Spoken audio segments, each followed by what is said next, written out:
मांगे फकीर दुआए अल्लाह यार दी सूरत माशाअल्लाह रीत न जानू रिवाज न मानू मैं तो ठहरा सादा बंदा आवारा दिल मेरा मेरा दिल तुझको ही ढूंढता रहता है।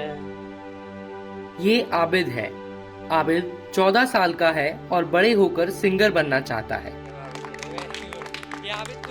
पेरेंट्स की डेथ के बाद दिल्ली के शाहदरा में आबिद अपनी खाला के साथ रहने लगा। 6 साल पहले आबिद की खाला उसको इस ऑर्फनेज में छोड़कर गई थी। आबिद कितने साल से इधर रहते हो? कितना टाइम हो गया आपको यहाँ पे? 4-5 साल हो गए हमें। 5 साल हो गए। बड़े होके क्या बनना चाहते हो? कैसे यहाँ पे आपको हेल्प मिलती है उसके लिए? मैं बड़ा होकर सिंगर बनना चाहता हूँ, यहाँ पे हेल्प भी मिलती है। साल 2018 में सुप्रीम कोर्ट ऑफ इंडिया में एक PIL फाइल की गई।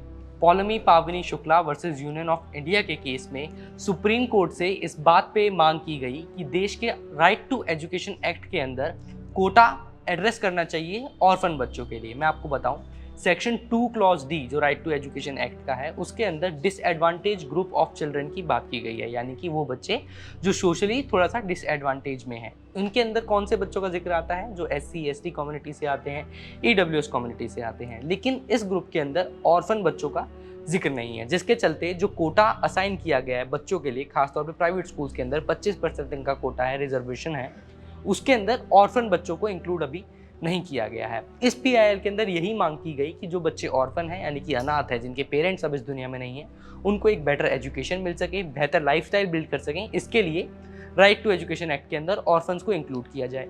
सुप्रीम कोर्ट ने इस पूरी PIL के ऊपर यूनियन से और स्टेट गवर्नमेंट से जवाब मांगा है। इसकी हियरिंग अगले महीने होनी है।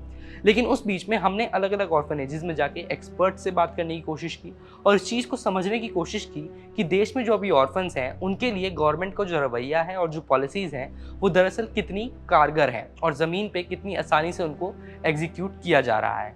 दिल्ली के दरियागंज में 102 साल पहले बना ये ऑर्फनेज देश के सबसे पुराने ऑर्फनेजेस में से एक है। इसका नाम है बच्चों का घर। यहाँ पर आबिद जैसे बहुत से बच्चे रहते हैं जिन्होंने अनफॉर्चुनेटली किसी न किसी हादसे में अपने पेरेंट्स को खो दिया। ऑर्फनेज के सेक्रेटरी और पेशे से वकील सिद्दीकी जी ने हमसे बात करते हुए बताया कि राइट टू एजुकेशन के अंदर ऑर्फन्स का कोटा ना होने के कारण ऑर्फन बच्चों को किस तरह की दिक्कतें आती हैं। हमारा इंस्टीट्यूशन जहाँ पे सिचुएटेड है दरियागंज में, इसके आसपास बहुत अच्छे प्राइवेट स्कूल्स भी हैं और गवर्नमेंट स्कूल्स में, लेकिन हमारी अभी मजबूरी ये है कि हम बच्चों को सिर्फ गवर्नमेंट स्कूल्स में ही भेज पा रहे हैं, क्योंकि हमारे पास जो बच्चे हैं वो ऑर्फन्स हैं और उनको अगर हम प्राइवेट स्कूल में एडमिशन कराने जाते हैं तो पहली बात तो वहाँ ऑर्फन्स का कोई क्राइटेरिया नहीं है।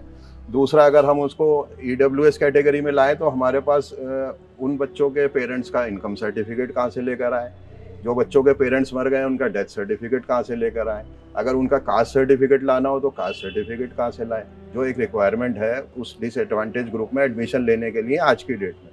तो हमारे बच्चे जब ऑर्फन्स हैं तो हम पेरेंट्स का कहाँ से डेथ सर्टिफिकेट प्रोवाइड करेंगे, जब पेरेंट्स ही नहीं है तो उनका इनकम सर्टिफिकेट हम कहाँ से लेकर आएंगे। तो इस वजह से ऑर्फन्स बच्चों का एडमिशन प्राइवेट स्कूल्स में नहीं हो पा रहा है। साल 2020 तक के डाटा के मुताबिक देश में 2 करोड़ से ज्यादा बच्चे अनाथ हैं। इन अनाथ बच्चों की एजुकेशन और अच्छे भविष्य की जिम्मेदारी सरकार की है। एजुकेशन में मैक्सिमम एनरोलमेंट के साथ साथ क्वालिटी एजुकेशन प्रोवाइड कराना भी एक बड़ा चैलेंज है। ऐसे में आबिद जैसे बहुत से बच्चे हैं जिनको लगता है कि प्राइवेट स्कूल ना जा पाने के कारण उनको अच्छी एजुकेशन नहीं मिल पा रही है। मेरा नाम नुरख्तर है और मैं बिहार से हूँ और मुझे यहाँ पे लगभग 5 से 6 साल हो गए और मेरे अब्बू डेथ हुए 2015 में डेथ हो गए थे। सर, मैं ये रूल चाहूँगा कि सभी बच्चे के लिए जो प्राइवेट स्कूल कर दिया जाए, ताकि सर प्राइवेट स्कूल से हमें ये फ़ायदा होगा तो वहाँ से अच्छे से पढ़ेंगे भी और फिर उसके बाद घर में आकर होमवर्क पूरा करेंगे। सरकारी स्कूल में हो तो होमवर्क तो पूरा करते लेकिन ध्यान से नहीं करते सर। साल 2020 में जब देश में कोरोना महामारी आई, अलग अलग वेव्स के चलते अनफॉर्चुनेटली हमने बहुत लोगों को खोया।